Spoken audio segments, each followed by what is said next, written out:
اعوذ باللہ من الشیطان الرجیم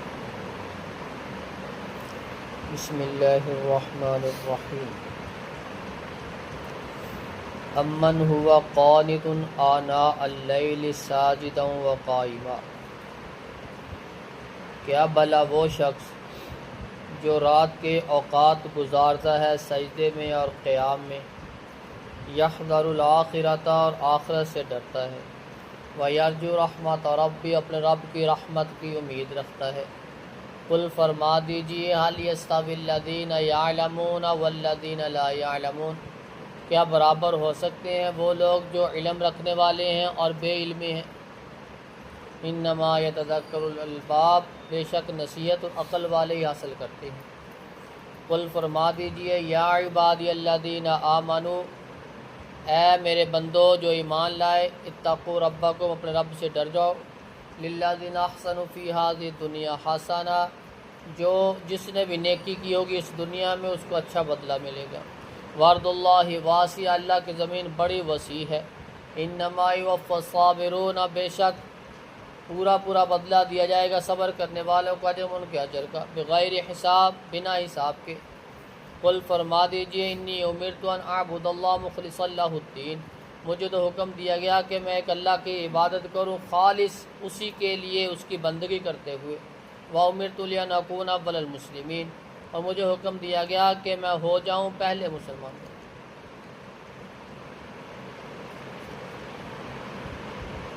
اللہ رب العزت نے یہاں ایک سوالیہ انداز میں گفتگو کی، سمجھایا امن و قانت آناء اللیل ساجدا وقائما، کیا وہ شخص جو رات کو اللہ کی عبادت میں گزارے، سجدوں میں، رکوعوں میں، قیام میں، کیا وہ برابر ہو سکتا ہے اس کے جو ساری رات سو کے گزار دے؟ کیا علم رکھنے والا برابر ہو سکتا ہے جاہل کے؟ جاہل اور علم رکھنے والا کبھی برابر نہیں ہو سکتے۔ کیا وہ علم رکھنے والا جس کے پاس عمل ہی نہ ہو، کیا وہ اس کے برابر ہو سکتا ہے جو عالم بھی ہو اور عامل بھی ہو؟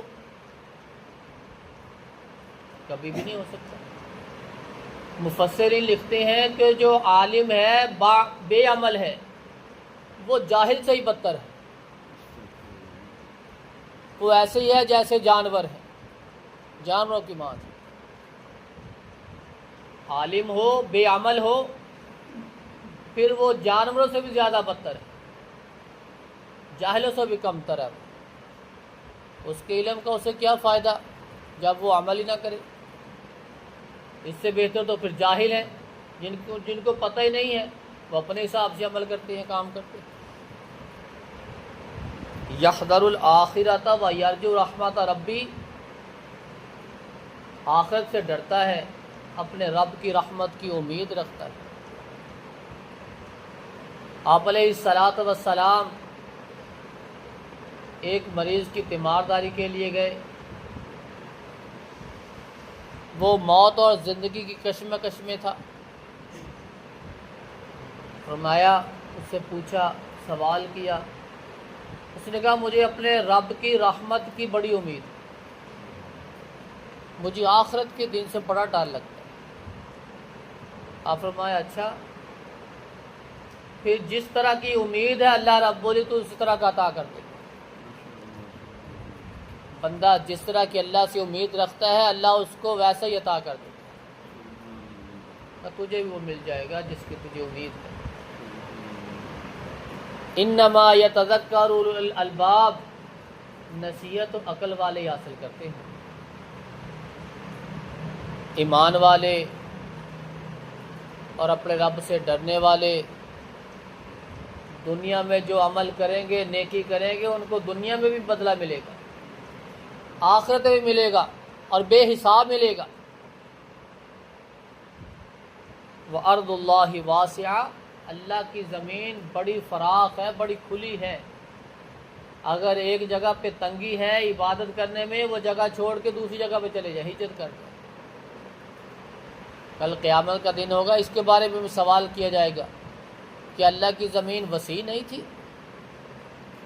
آپ کے پاس کیا بہانہ ہے کہ یہ لوگ مجھے عبادت کرنے نہیں دیتے؟ کہ اللہ کی زمین وسیع نہیں تھی؟ وہاں سے اٹھے ہجرت کر کسی اور علاقے میں چلے جاتے جہاں آپ کو اللہ کی عبادت کرنے میں کوئی رکاوٹ نہ ہوتی۔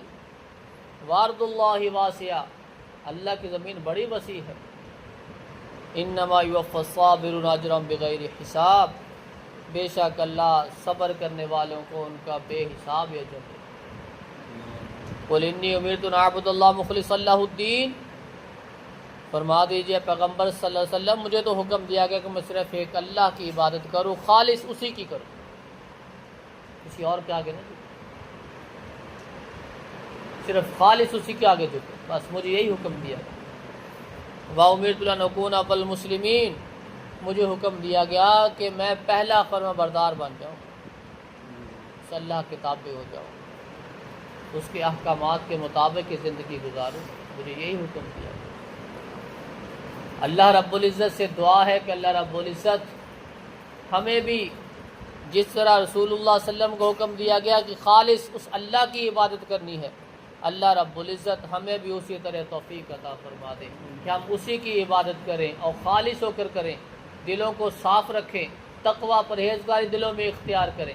اللہ رب العزت سے دعا ہے کہ اللہ رب العزت ہمیں قرآن و سنت کے مطابق زندگی گزارنے کی توفیق عطا فرمائے۔ سبحان ربک۔